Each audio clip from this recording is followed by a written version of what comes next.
ओम नमो भगवते वासुदेवाय। ओम नमो भगवते वासुदेवाय। ओम नमो भगवते वासुदेवाय। ओम नमो भगवते वासुदेवाय। ओम नमो भगवते वासुदेवाय। ओम नमो भगवते वासुदेवाय। ओम नमो भगवते वासुदेवाय। ओम नमो भगवते वासुदेवाय। ओम नमो भगवते वासुदेवाय। ओम नमो भगवते वासुदेवाय। जय जय श्री हरि। बोलो श्री कृष्णचंद्र भगवान की जय। अथ हंस गीता।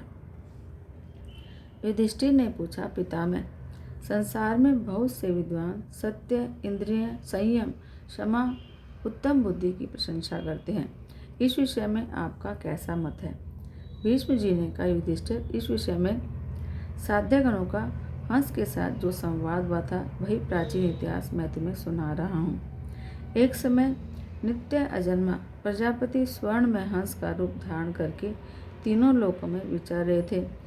घूमते घामते वे साध्यगणों के पास जा पहुँचे।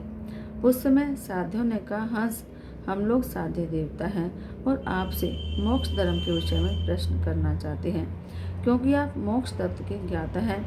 यह बात सर्वदा प्रसिद्ध है। महात्मन, हमने सुना है कि आप पंडित और धीर वक्ता हैं। पतत्रिन, आपकी उत्तम वाणी का सर्वत्र प्रचार है। पक्षी प्रवर, आपके मत में सर्वश्रेष्ठ वस्तु क्या है? आपका मन किस में रमता है? पक्षीराज खगश्रेष्ठ, समस्त कार्यों में से जिस एक कार्य को आप सबसे उत्तम समझते हो और जिसके करने से जीव को सब प्रकार के बंधनों से शीघ्र छुटकारा मिल सके, उसका हमें उपदेश कीजिए। हंस ने कहा, अमृत भोजी देवताओं, मैं सुनता हूँ कि तब इंद्रिय संयम, सत्य भाषण और मनोनिग्रह आदि कार्य ही सबसे उत्तम है। हृदय की सारी गांठें खोलकर प्रिय और अप्रिय को अपने वश में करें, अर्थात उनके लिए हर्ष और विषाद ना करें। किसी के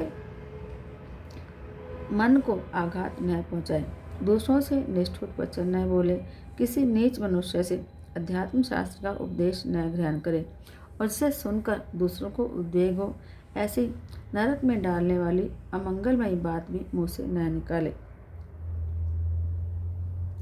वचन रूपी बाण जब मुँह से निकल पड़ते हैं तब उनके द्वारा बींधा गया मनुष्य दिन रात शोक में डूबा रहता है, क्योंकि वे दूसरों के उनके मन पर आघात पहुँचाते हैं।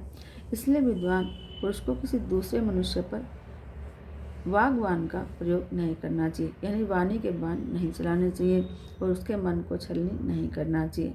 दूसरा कोई भी यदि इस विद्वान पुरुष को कटु वचन रूपी बाणों से बहुत अधिक चोट पहुँचाए तो भी उसे शांत ही रहना चाहिए।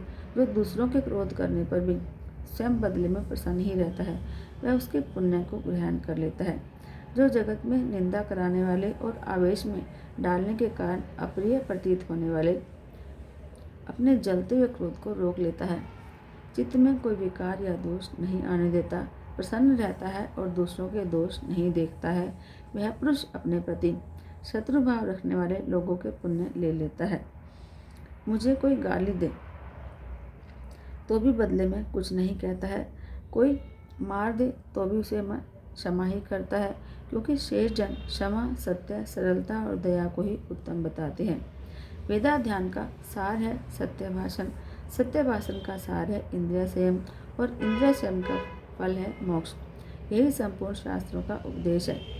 जो वाणी का वेग, मन और क्रोध का वेग, तृष्णा का वेग और पेट और जन्नेन्द्रिय का वेग, इन सब प्रचंड वेगों को सह लेता है, उसी को मैं ब्रह्मवेत्ता और मुनि मानता हूँ। क्रोधी मनुष्यों से क्रोध न करने वाला मनुष्य श्रेष्ठ है। असहनशील से सहनशील पुरुष बड़ा है। मनुष्यतर प्राणों से मनुष्य ही बढ़कर है तथा अज्ञानी से ज्ञानवान श्रेष्ठ है।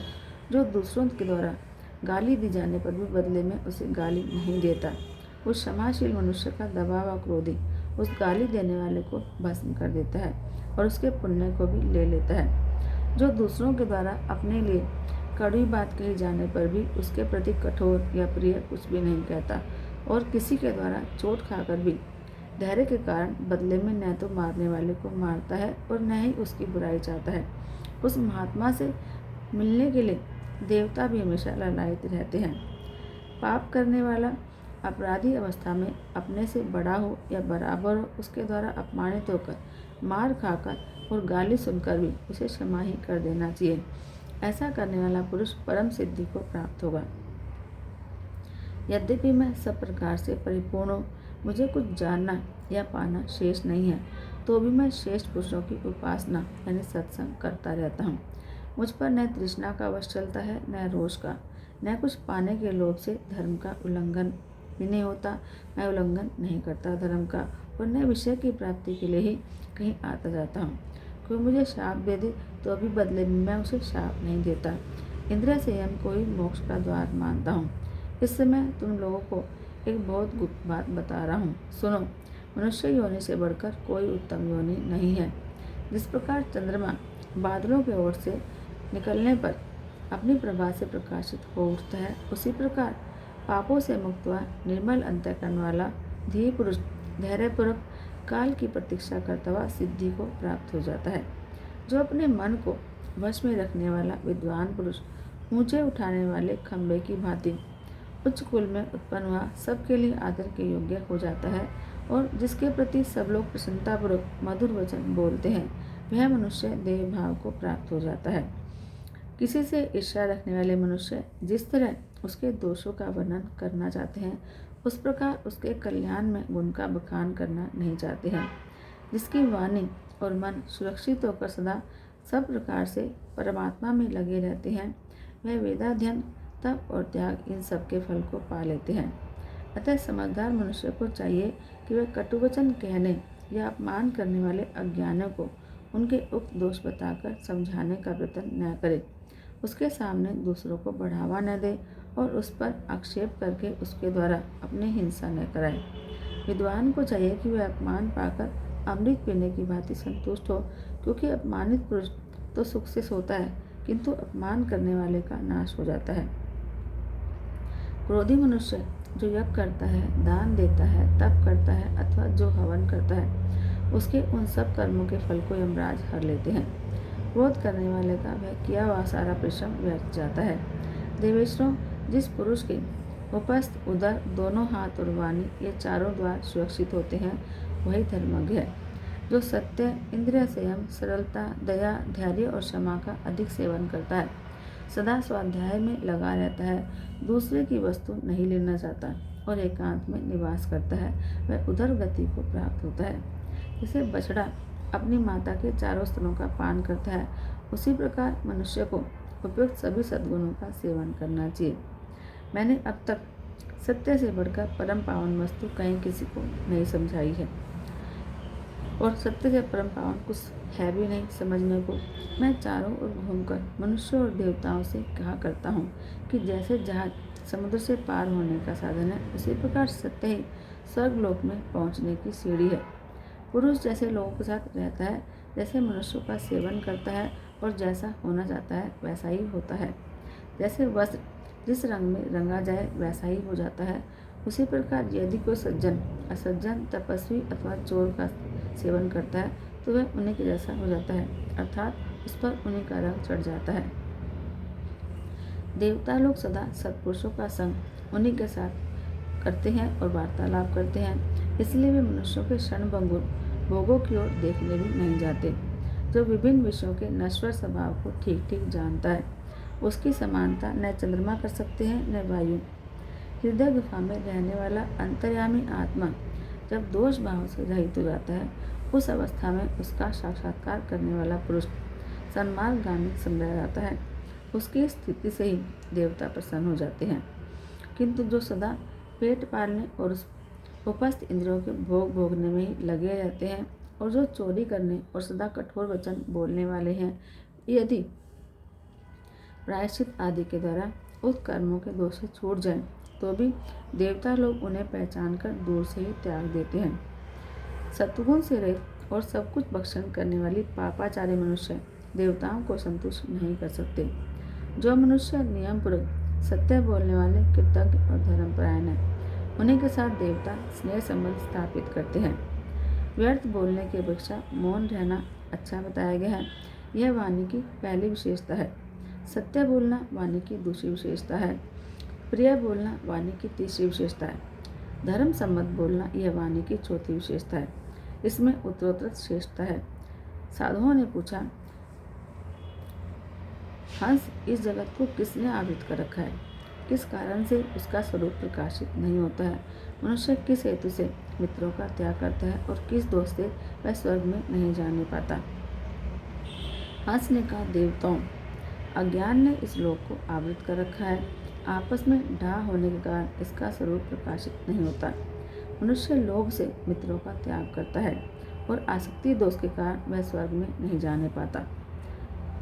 साधुओं ने पूछा, हंस, ब्राह्मणों में कौन एकमात्र सुख को अनुभव करता है?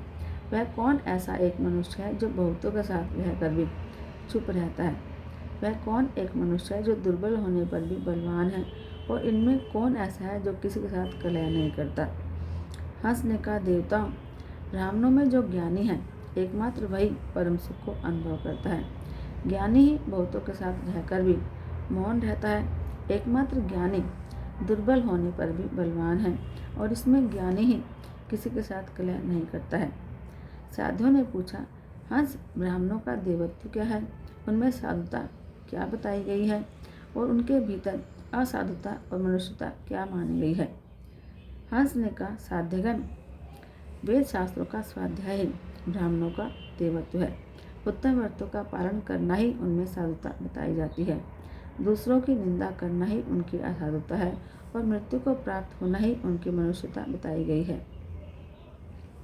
भीष्म जी कहते हैं, युधिष्ठिर, ऐसा कहकर नित्य अविनाशी परम देव भगवान ब्रह्मा साध्य देवताओं के साथ ही ऊपर स्वर्गलोक की ओर चल दिए। सर्वश्रेष्ठ अविनाशी देवादिदेव ब्रह्मा जी के द्वारा प्रकाश में लाया हुआ यह पुष्प पुण्य में तत्व ज्ञान, यश और आयु की वृद्धि करने वाला है और यह स्वर्गलोक की प्राप्ति का निश्चित साधन है।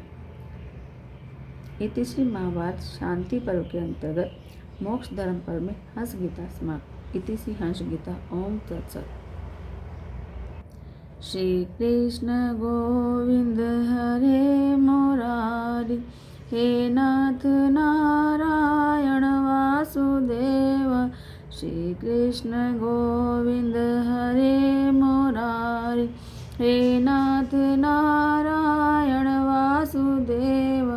हे नाथ नारायण वासुदेव, हे नाथ नारायण वासुदेव, हे नाथ नारायण वासुदेव, हे नाथ नारायण वासुदेव। श्री कृष्ण गोविंद हरे मुरारी, हे नाथ नारायण वासुदेव। हरे कृष्ण कृष्ण कृष्ण हरे हरे, हरे राम राम राम हरे हरे। हरे कृष्ण कृष्ण कृष्ण हरे हरे, हरे राम राम हरे हरे। हरे कृष्ण कृष्ण कृष्ण हरे हरे राम राम हरे हरे। हरे कृष्ण कृष्ण कृष्ण हरे हरे, हरे राम राम राम हरे हरे। बोले श्री कृष्ण चंद्र भगवान की।